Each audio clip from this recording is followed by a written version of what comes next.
Hello friends, இன்றைக்கி நாங்கள் நர்சரியில் வந்து ஒரு 2-3 செடி வாங்கிட்டு வந்திருக்கோம். அது என்னென்ன செடின்னு பார்க்கலாமா? வாங்க பார்க்கலாம். இது வந்து அரைநெல்லிக்காய் தளிர் வர்றதுக்காக, கிளைகள் வர்றதுக்காக கிள்ளி விட்டுருக்கேன். இது நெக்ஸ்ட்டு இது வந்து சாத்துக்குடி மரம். இந்த சாத்துக்குடி மரம் வந்து 150 நாங்கள் வாங்கிட்டு வந்தோம். மற்ற கடைங்களை விட அங்கே கொஞ்சம் கம்மி தான். ஏன்னா அங்கே வந்து புதுசாக ஓப்பன் பண்ணியிருக்கிறதுனால எங்களுக்கு இந்த 150க்கு வந்து இந்த சாத்துக்குடி மரம் கொடுத்துருக்காங்க. இதில் பார்த்திங்கன்னா நிறையா கிளைகள் இருக்குது. அதனால் நான் செலக்ட் பண்ணி கிளைகள் அதிகமாக இருக்கிற ஒரு மரத்தை வந்து வாங்கிட்டு வந்திருக்கேன். நெக்ஸ்ட்டு வந்து செர்ரி மரம். இதுவும் வந்து 150 தான். இதில் பார்த்திங்கன்னா இந்த கிளைகள்லாம் வந்திருக்காங்க. இங்கே வந்து சின்னதுலேயே வந்து நமக்கு இந்த ஒரு கிளை 2 3 4 கிளை வந்து இருக்குது. இந்த செரியில் பார்த்திங்கன்னா சின்ன சின்ன பூக்கள் இருக்குது. அதனால் நான் வந்து செலக்ட் பண்ணி வாங்கிட்டு வந்திருக்கேன். வல்லாரைக்கீரை. இந்த வல்லாரைக்கீரை பார்த்திங்கன்னா ஆக்சுவலாக நம்ம வந்து மார்க்கெட்டில் வந்து வல்லாரைக்கீரை வாங்குவோம். அதோட இலைகள்லாம் பார்த்திங்கன்னா ஷைனிங்காக இருக்கும். ஆனால் இவ்வளோ நாளாக நாங்கள் அந்த ஷைனிங்கான இலை தான் வல்லாரைக்கீரைன்னு நினச்சோம். ஆனால் அது வல்லாரைக்கீரை இல்லை. இந்த மாதிரியான லீஃப் இருக்கிறது தான் வல்லாரைக்கீரைன்னு நான் அந்த கார்டனில் போய்ட்டு தெரிஞ்சுக்கிட்டேன்.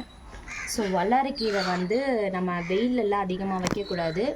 ரொம்ப வந்து தண்ணி இருக்கிற இடத்துல தான் இது வைக்கணும் அப்படின்னு சொல்லியிருக்காங்க. இது வந்து எப்பயுமே ஈரத்துலேயே தான் இருக்கணும் அப்படின்னு சொல்லியிருக்காங்க. இது இன்னும் பிளான் பண்ணல, நம்ம வந்து பிளான் பண்ணலாம். இப்போ வந்து கார்டனுக்கு வந்து நம்ம மண் கொட்டியிருக்கோம். நெக்ஸ்ட்டு வந்து இதை வந்து பிளான்டிங் ப்ராசஸை நம்ம பார்க்கலாம். நெக்ஸ்ட்டு இது நாட்டு ரோஜா செடி. இது வந்து 35 ருபீஸ்க்குன்னு சொல்லி நான் வாங்கிட்டு வந்தேன். ஆக்சுவலாக வந்து நம்ம பெங்களூர் ரோஸு, அதுக்கப்புறம் வந்து காஷ்மீர் ரோஸ்லாம் வச்சோன்னா நிழல்லே வைக்கணும். ஆனால் நம்ம கார்டனில் பார்த்திங்கன்னா நிறைய வெயில் அடிக்குது. ஸோ இந்த நாட்டு ரோஜா வந்து வெயில்லையும் வந்து வரும் அப்படின்னு சொன்னதுனால நான் இந்த நாட்டு ரோஜா வாங்கியிருக்கேன். இதுலேயும் பாருங்கள், நீங்கள் ரோஜா செடி எந்த செடி வாங்குறதா இருந்தாலும் கிளைகள் அதிகமாக இருக்கான்னு பார்த்து வாங்குங்க. கிளைகள் அதிகமாக இருந்தால் தான் மொட்டும் வரும், பூவும் பூக்கும். நெக்ஸ்ட்டு பார்த்துக்கிட்டிங்கன்னா நம்ம வந்து ஸ்டார் ஃப்ரூட் வந்து வாங்கியிருக்கோம். இது வந்து நம்ம ஸ்டார் ஃப்ரூட் வாங்கியிருக்கோம். இந்த ஸ்டார் ஃப்ரூட்டில் பார்த்தீங்கன்னா பூக்கள் வந்து பூத்துட்டு பாருங்கள், ஸ்டார் ஃப்ரூட்டு.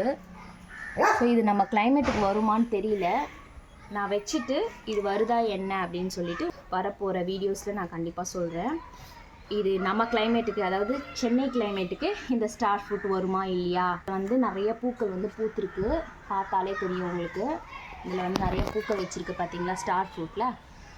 ஆனால் வந்து நான் இந்த செடி வாங்கிட்டு வந்து ஒரு 5 days ஆகுது. அதுக்குள்ளே வந்து நான் வந்து இந்த இலைகள்லாம் கொஞ்சம் வாடி போன மாதிரி இருக்குது. எப்படி வளருது அப்படின்னு நம்ம டே பை டே தெரிஞ்சுக்கலாம். இது வந்து பார்த்திங்கன்னா பெரிய நெல்லிக்காய். இது வந்து பெரிய நெல்லிக்காய். ஆக்சுவலாக வந்து இது 2வது நெல்லிக்காய் மரம், பெரிய நெல்லிக்காய் மரம் நான் வாங்குறது. ஃபஸ்ட்டு ஒரு பெரிய நெல்லிக்காய் வாங்கினோம். அது வந்து ஒரு 6 months இருந்துச்சு. அதுக்கப்புறம் வந்து அது என்ன ப்ராப்ளம் தெரியல. அது வந்து அதை கவனிக்காமல் விட்டேனா என்னன்னு தெரியல. சத்து இருந்துச்சா இல்லையான்னு தெரியல. அந்த நெல்லிக்காய் மரம் காஞ்சி போயிடுச்சு. இப்போ இந்த செடி எல்லாமே வந்து நான் 150க்கு வாங்கியிருக்கேன். இந்த ரோஜா செடியும் வல்லார செடியும் மட்டும் நான் வந்து 35 ருபீஸ்க்கு வாங்கியிருக்கேன். இது வல்லார வந்து 30 ருபீஸ்க்கும், ரோஜா செடி 35 ருபீஸ்க்கும் வாங்கியிருக்கேன். இது வந்து ஜாதி மல்லி 30 ருபீஸ்க்கு கொடுத்தாங்க. ஸோ இது வந்து ரேட்டு வந்து கரெக்டான ரேட்டா இல்லை நான் அதிகமாக வாங்கிட்டு வந்துட்டேனா அப்படின்றத வந்து எனக்கு கமெண்ட் பாக்ஸில் சொல்லுங்கள். இது புதுசாக நர்சரி திறந்துருக்கிறதுனால நமக்கு இந்த செடிங்கெல்லாம் 150 கொடுத்தாங்க. அங்கே பார்த்திங்கன்னா நாங்கள் தென்னை மரம் வாங்கிட்டு வந்திருக்கோம். அதில் ஒரு மரம் வந்து வச்சாச்சு, இன்னொரு மரம் வந்து இன்னும் நான் வைக்கலை. டாடா பாய்.